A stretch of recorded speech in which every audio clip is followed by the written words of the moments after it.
meus amigos, sejam bem-vindos a mais um vídeo do História à la carte. Hoje o tema de nosso vídeo é justamente o período arcaico. Esse vídeo dá continuidade aos nossos estudos sobre a civilização grega. Muito bem, meus queridos, o período arcaico, ele vai do ano 800 a.C., ou 800 antes da Era Comum, até o ano 500 a.C., ou 500 antes da Era Comum.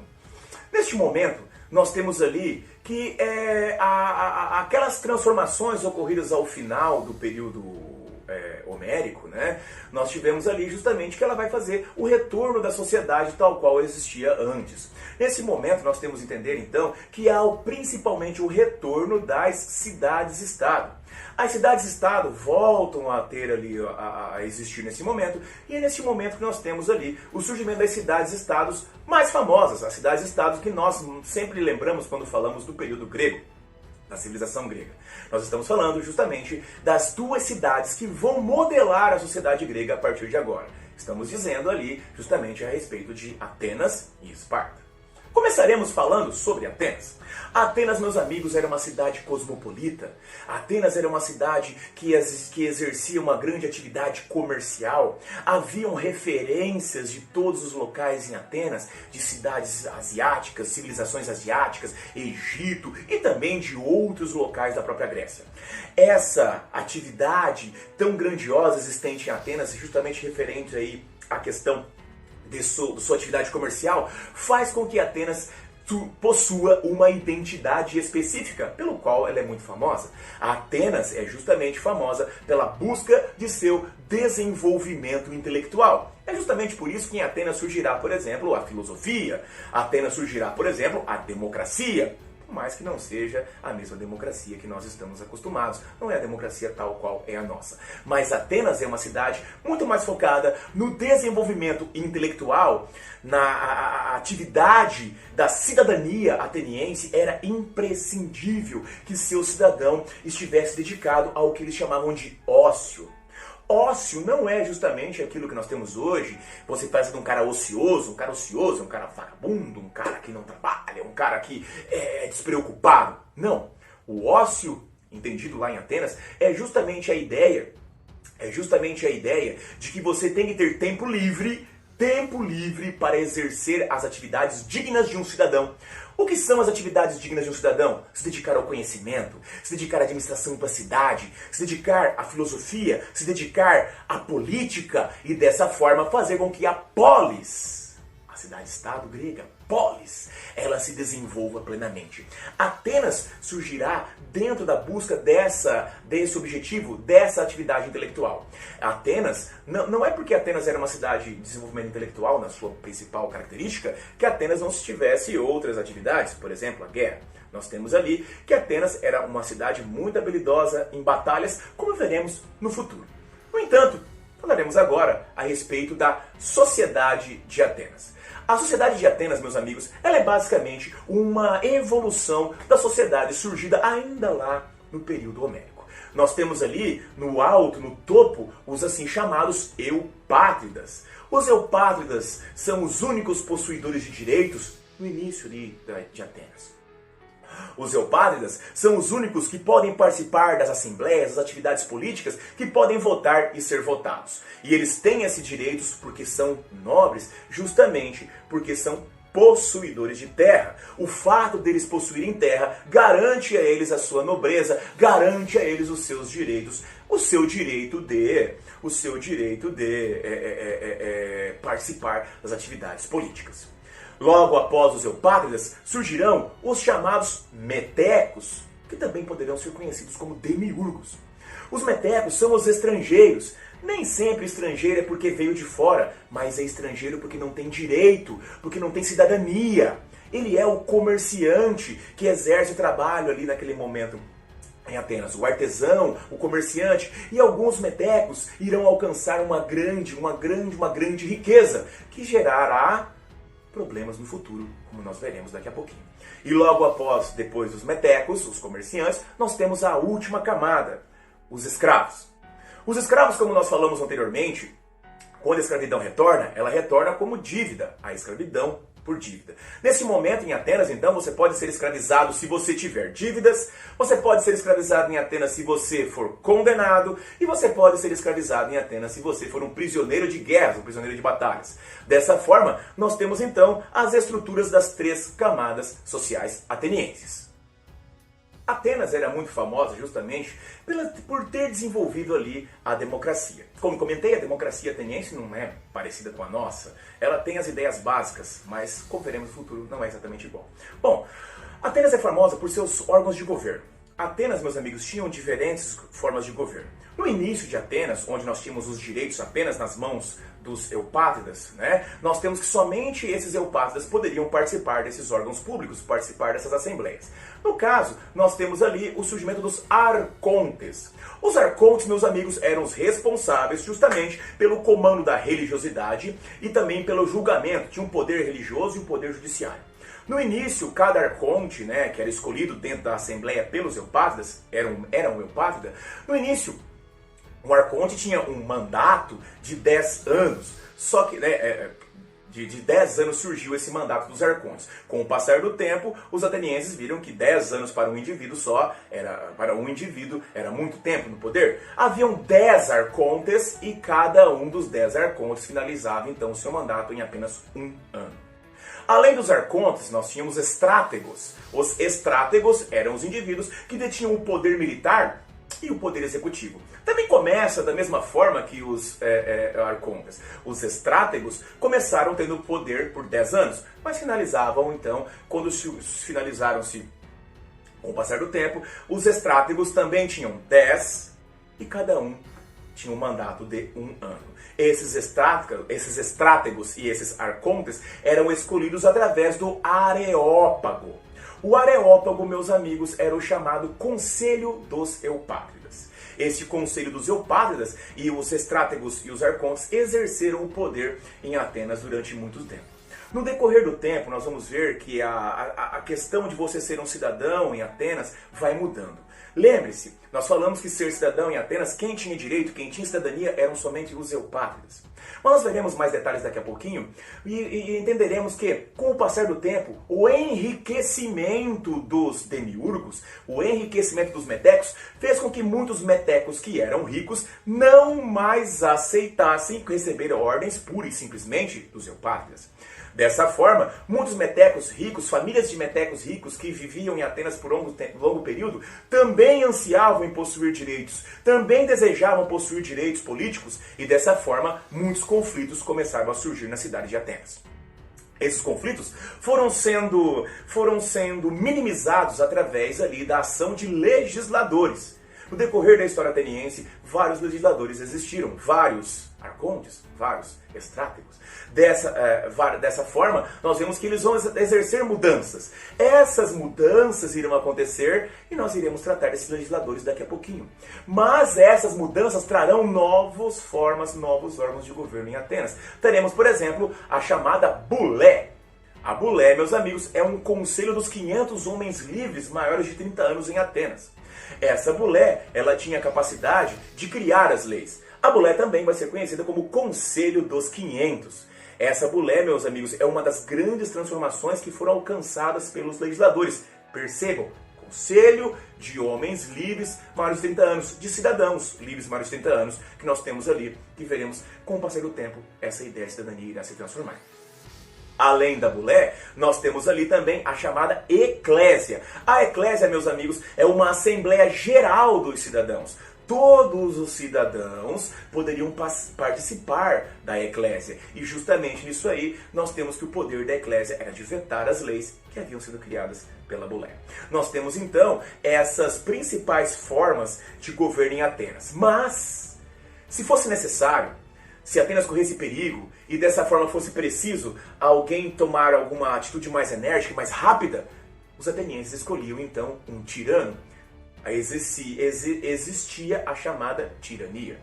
Nesse quesito, meus amigos, essa tirania não tem o mesmo peso que nós temos hoje quando falamos de um tirano. Um tirano em Atenas naquela época nada mais era do que um herói escolhido para proteger a cidade por um período ali de 1 ano. Ele detinha em suas mãos todo o poder de decisão, por um período de 1 ano. Passado o período de 1 ano, ele poderia ter o seu mandato, digamos assim, renovado por mais 1 ano. Se não resolvesse o problema, ele seria trocado por um novo tirano. É claro que essa ideia também acabou sendo distorcida. Exemplo, nós temos Pisístrato, que governou como tirano Atenas por 19 anos.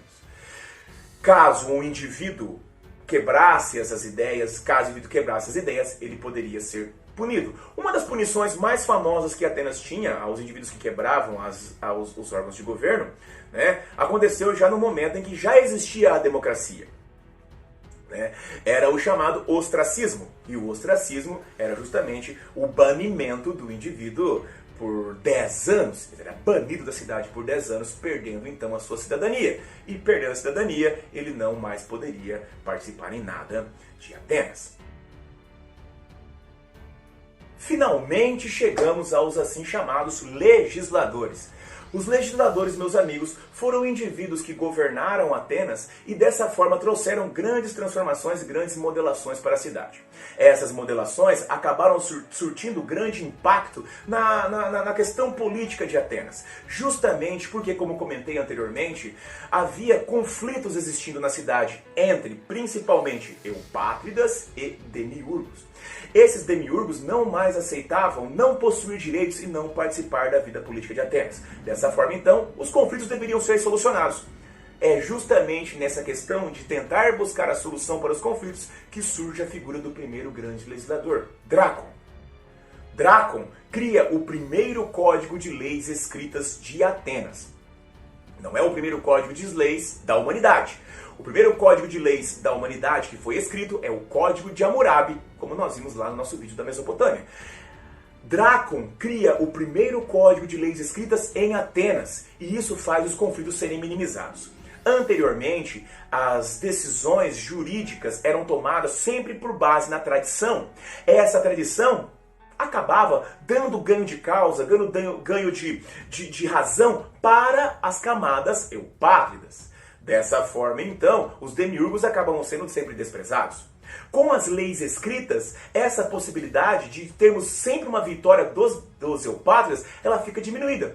Não que os demiurgos vão ganhar muita coisa, mas eles têm a possibilidade, porque os juízes, os arcontes, eles não podem mais tomar decisões ignorando as leis. Dessa forma, nós temos então que os conflitos são minimizados. Eles são minimizados, mas não são exterminados. Os conflitos não terminam. Dessa forma, surgirá um segundo grande legislador, chamado Solon. Solon proíbe que existam as vinganças. Famílias que estavam tomando a justiça nas próprias mãos são proibidas de terem vingança entre si.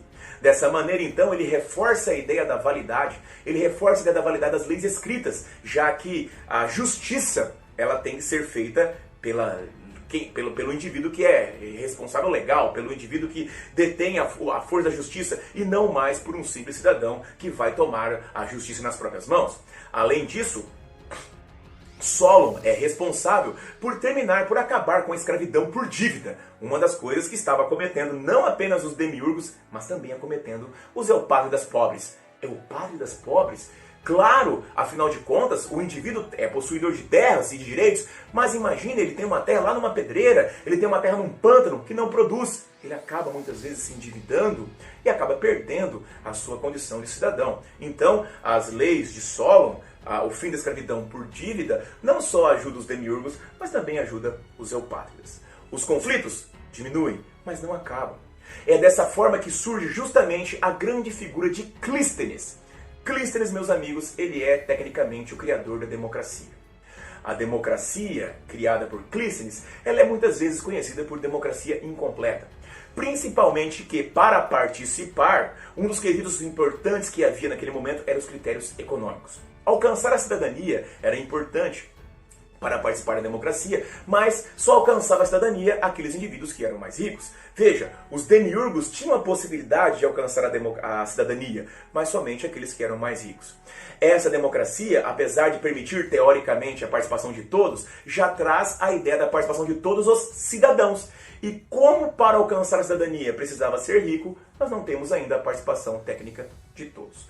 Esse quesito irá mudar no futuro, mas é importante sabermos que é um dos grandes passos dado por Atenas. Os indivíduos, os cidadãos, participam diretamente das decisões da cidade. Os cidadãos votam nas decisões das cidades, diretamente. Uma grande diferença que existe na democracia ateniense da nossa. A democracia ateniense era uma democracia direta. A nossa democracia é a democracia representativa.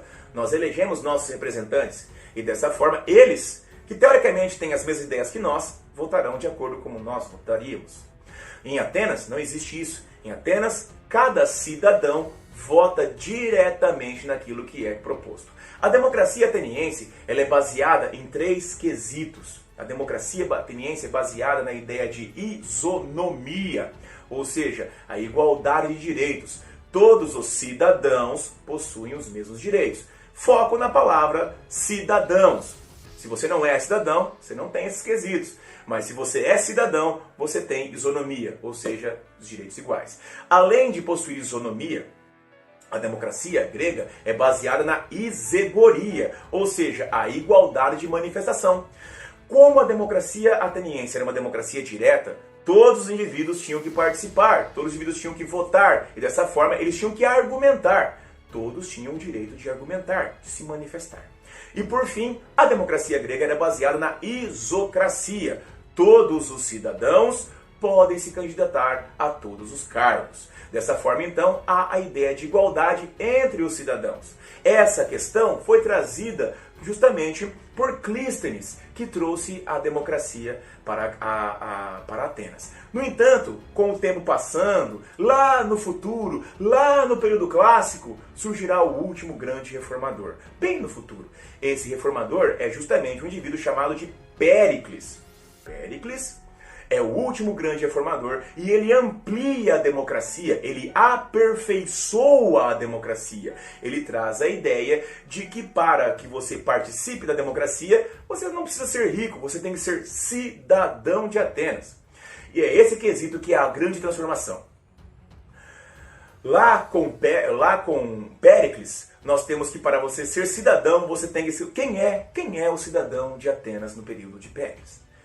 Homem livre, maior de 18 anos, filho de pai e mãe ateniense, morador de Atenas. Isso limita consideravelmente a quantidade de cidadãos. Nós temos que os cidadãos em Atenas eram mais ou menos 10% da população ateniense. Mas isso faz com que aqueles conflitos dos demiurgos cessem. Porque os demiurgos, então, agora, independente de sua riqueza, independente de sua camada, se ele atender essas características, ele é um cidadão de Atenas e participa justamente da cidadania ateniense. Homem, livre, maior de 18 anos, filho de pai e mãe ateniense, morador de Atenas. Se você atende esses quesitos, você é cidadão. Perceba que com o passar do tempo, existe a possibilidade de se tornar cidadão. Uma terceira, uma quarta geração, nós temos ali um indivíduo capaz de se tornar um cidadão de Atenas. Atenas, então, meus amigos, era uma cidade muito mais, digamos assim, aberta, guardadas as medidas proporções, com grandes aspas, mas era uma cidade muito mais aberta do que outras cidades que existiam na Grécia. Atenas, com o passar do tempo, nós veremos no futuro, também será o modelo a ser seguido pela Grécia. Atenas é o que modela a sociedade ocidental pela qual nós vivemos. Nós vivemos segundo, praticamente, o entendimento dos atenienses sobre o mundo. Além de Atenas, no período arcaico, nós temos uma outra importante polis, uma outra cidade-estado que vai modelar a sociedade grega. Essa cidade é justamente Esparta. Esparta, meus amigos, uma cidade que foi fundada pelos dórios, uma cidade que fica no Peloponeso, justamente um local onde existem terras agricultáveis. A Grécia, como nós falamos, ela possui poucas terras, mas a região do Peloponeso, onde estão as terras mais agricultáveis da península. Nesse local, é o local escolhido pelos dórios para se fixar, justamente por causa disso. A sociedade ateniense era uma sociedade comercial e cosmopolita. A sociedade espartana é uma cidade rural. é uma cidade xenófoba. É uma cidade onde não vê com nenhum tipo de bom olho a presença do estrangeiro. Muito ao contrário, o estrangeiro sempre é um perigo e deve ser combatido. A sociedade espartana é uma sociedade fechada, é uma sociedade baseada naquelas heranças recebidas dos dórios. Ou seja, é uma sociedade que surgirá com uma característica justamente da educação militar. A sociedade espartana busca o desenvolvimento e busca o surgimento, o aprimoramento militar em primeiro local. Essa sociedade é dividida em 3 momentos também. Nós temos no topo os indivíduos que são possuidores de terras, os indivíduos que são os descendentes dos vitoriosos conquistadores. Esse ponto é importantíssimo. Nós temos os chamados espartanos, também conhecidos como esparciatas, também conhecidos como espartiatas. Todos se referem à mesma capacidade, à mesma camada. Essa camada é a camada dos vitoriosos, dos conquistadores, dos indivíduos que são das famílias descendentes dos dórios. Mas atenção, não basta ser descendente dos dórios para ser um espartano. Para você ser um espartano, você tem que participar da maior e mais poderosa instituição de toda a polis espartana, que é o exército. Ser um descendente de um dório dá para você a possibilidade de participar do exército, mas não é garantia de que você chegará lá. Os testes e as provações sobre a camada social dos espartanos são muito grandes. Nós temos ali no início justamente o fato de que quando nasce o jovem espartano já é testado. Quando nasce o ancião espartano, nós veremos depois o seu nome, o ancião espartano já busca saber, já tenta entender se ele será uma pessoa, um jovem de grande força, de grande poder, de porte físico atlético, que é o mínimo necessário para ser um espartano. Esse indivíduo, se é considerado fraco ou incapaz, já é descartado, já é abandonado, já é deixado para a sua morte. Sua mãe se emociona não por perder o filho, mas por não ter conseguido gerar um novo soldado para Esparta. A mulher espartana e o homem espartano vivem única e exclusivamente para promover a vitória e o desenvolvimento da polis, para promover a grandeza de Esparta. Após essa questão, por volta dos 3 anos de idade, se ele passou do primeiro teste, ele passará por um segundo. Ele será enfiado em um tonel, enfiado em um recipiente, com 3 anos de idade, que contenha vinagre, água e urina. Justamente para que, queima-se as mucosas para ver se ele resiste a essa situação, essa coisa mais nojenta. Se ele resistir, bem. Se não resistir, morrer afogado, isso significa que ele era fraco, não era forte o suficiente para compor o exército de Esparta. Com 7 anos, então, esse jovem que passou por esse teste deixa o convívio familiar, deixa o convívio da sua mãe, da sua família e vai para o Agog. O Agog é o quartel onde ele irá aprender os primeiros combates. E irá aprender de uma maneira muito interessante. Ele irá apanhar até revidar. Claro que os instrutores que o espancam, eles ensinam a ele as técnicas de como, por exemplo, portar uma espada, de como se deve segurar uma espada, de como se deve segurar um escudo. Mas se ele não segue aquelas instruções, ele apanhará sem dó. Dessa forma, era normal crianças, jovens ali, sendo espancados muitas vezes até a morte. Esse jovem no Agog não terá alimentos suficientes para a sua vida. Não será alimentado com aquilo que necessita para viver. Muito pelo contrário, ele será alimentado com muito pouco. Irá ter poucas roupas para enfrentar o inverno. Ele será incentivado a roubar roupas. Será incentivado a roubar alimentos. Mas não pode ser pego. Porque se ele for pego roubando, ele será castigado com espancamento, muitas vezes letal. Por que esse tipo de educação? Justamente porque o espartano tenta simular as agruras da batalha. No exército, no combate, ele não terá justamente auxílio de quando passar fome, não terá auxílio do exército inimigo quando passar frio. Ele tem que se virar. Se o indivíduo consegue passar por esses terrores ali, com 12 anos, ou seja, 5 anos de treinamento, ele já vai ser apto a viver fora da cidade, ele é expulso da cidade. Esse jovem tem que viver aos 12 anos fora da cidade, expulso, sem nenhum tipo de auxílio de ninguém, tem que viver colocando em prática as técnicas de sobrevivência e de combate que aprendeu. Se ele sobreviver, por volta dos seus 17 a 18 anos, ele pode voltar para a cidade. E quando ele voltar para a cidade, ele terá que participar de uma prova, a chamada cripteia ou cryptius. Nessa cripteia, ele terá que matar o maior número possível de servos ou escravos, né? Que nós veremos daqui a pouco quem são, que ele puder. Quando ele mata esse indivíduo, lembrando, ele não pode ser pego. Ele tem que matar o máximo de número que ele conseguir sem ser pego. Passando por essa prova, então, você imaginou, finalmente ele virou um cidadão? Não. Ele terá o direito de acompanhar o exército. Ele é um subcidadão, ele é um estagiário, certo? E dessa forma ele pode viver na cidade, mas ele não é oficialmente um cidadão. Ele não é um cidadão espartano. Ele pode transitar, ele ainda está em treinamento, um espartano pode chegar e lutar contra ele a qualquer momento que ele quiser, espancá-lo, bater nele sem nenhum tipo de problema. Afinal de contas, ele ainda não é um cidadão. Agora veja só, se ele acompanhar o exército em batalhas, continuar nesse treinamento por muito tempo e conseguir sobreviver, com 30 anos, ele então se transforma em um espartano. Veja bem, espartano, você só se transforma em Esparta com 30 anos. O jovem espartano, o jovem descendente das famílias dóricas, é o único que tem a capacidade e a possibilidade de se transformar em um espartano.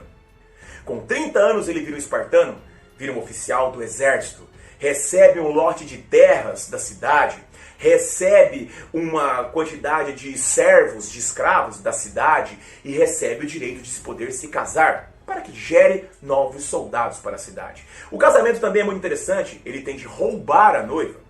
Ele tem que roubar a noiva, sair com ela da cidade e só voltará para a cidade de Esparta quando ela estiver grávida.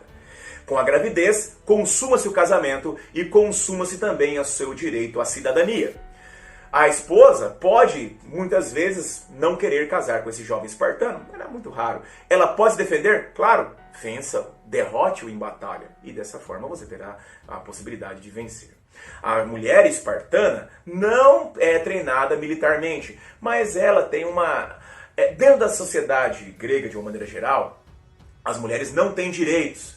As mulheres são totalmente submissas, mas em Esparta elas têm uma maior liberdade. Em Esparta, as mulheres espartanas têm maior liberdade, elas podem fazer atividade física, elas podem realizar algumas tarefas justamente porque ela tem que gerar um filho saudável. E para gerar um filho saudável, ela também deve ter um corpo saudável.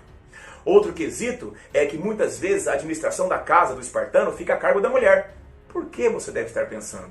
Porque o espartano, meu amigo, não vive na sua casa, não vive na sua fazenda, não vive na sua loja de terras, vive no quartel.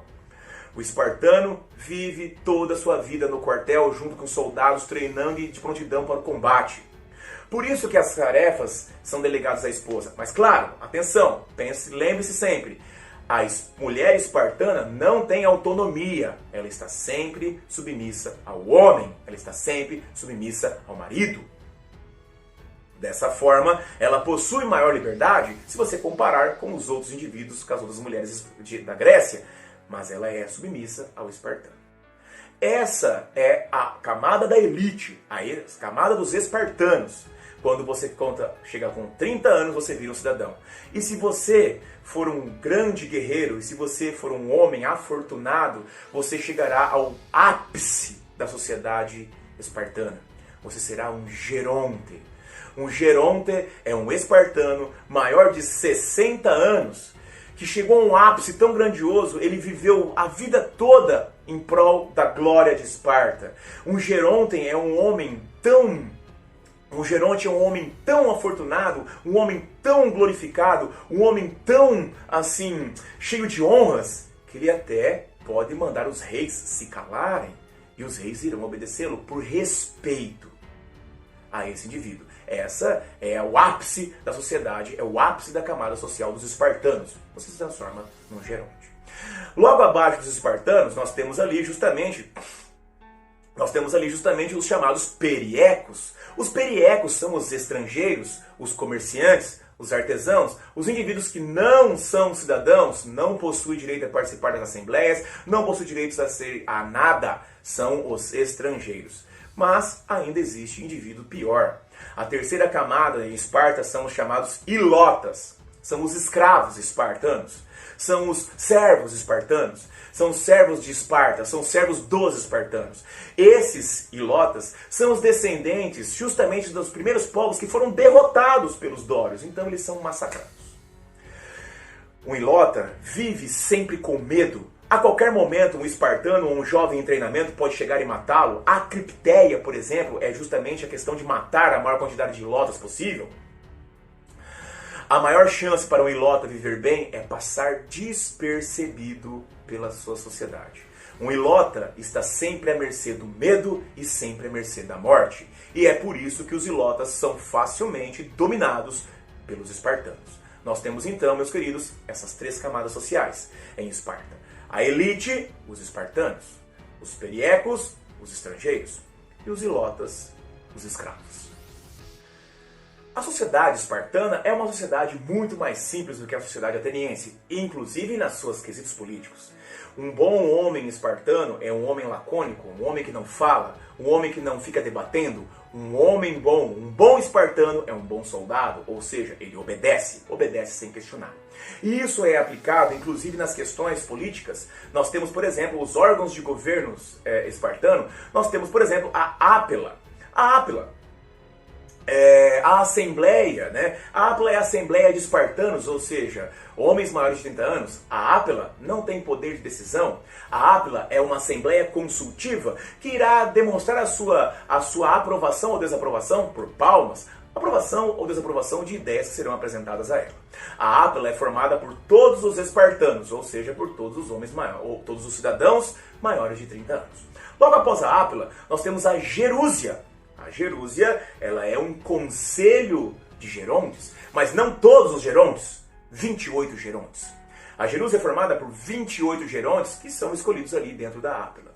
Esses 28 gerontes, eles têm o poder de propor leis, eles propõem as ideias, eles propõem as questões que serão levadas para ser aprovadas ou não ali na Ápila, né? Aprovadas, mas não decisão. Só para ver se a galera gosta ou não gosta da ideia.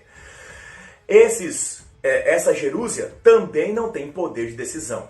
Porque, meus amigos, o poder de decisão na sociedade espartana está exclusivamente na mão de um pequeno grupo, 5 indivíduos, que formam o Eforato. São os Éforos, 5 gerontes que têm eles todo o poder de decisão em suas mãos. Somente os gerontes do Eforato, somente os Éforos podem decidir tudo em Esparta. Essa decisão é baseada em um código tradicional, em um forte senso moral criado pelo chamado Código de Licurgo. Os espartanos decidem toda a sua vida social, a sua vida política, a sua vida militar baseada no Código de Licurgo. Licurgo, o indivíduo lendário, nós não sabemos se ele existiu ou não, mas que teoricamente teria escrito esse código que é extremamente rígido e obedecido em Esparta. Ou seja, o poder real de decisão, de comando em Esparta está na mão dos Éforos. Um pequeno grupo, por isso nós temos que o poder em Esparta é um poder oligárquico. Um pequeno grupo de 5 é uma oligarquia. Além disso, nós temos ali que ele também é chamado de gerontocracia, porque esse pequeno grupo é formado por 5 gerontes.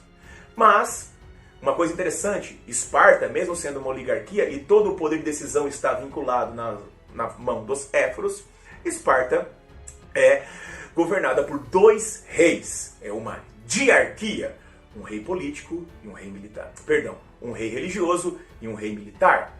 Esses reis não detêm o poder de decisão de fato. Esses reis existem, mas são apenas o seu poder está vinculado às decisões dos Éforos. Eu costumo dizer que os reis de Esparta podem fazer tudo aquilo que os Éforos permitam.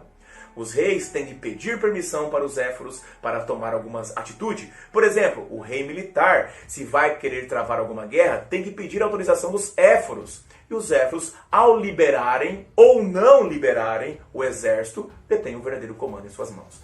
Percebam, meus amigos, como que Esparta é uma sociedade muito mais simples, como que Esparta é uma sociedade menos participativa. Um bom espartano obedece, um bom espartano não debate, um bom espartano não questiona. E isso está implícito em toda a sociedade. Uma sociedade focada muito mais no desenvolvimento físico e militar dos seus indivíduos, dos seus cidadãos.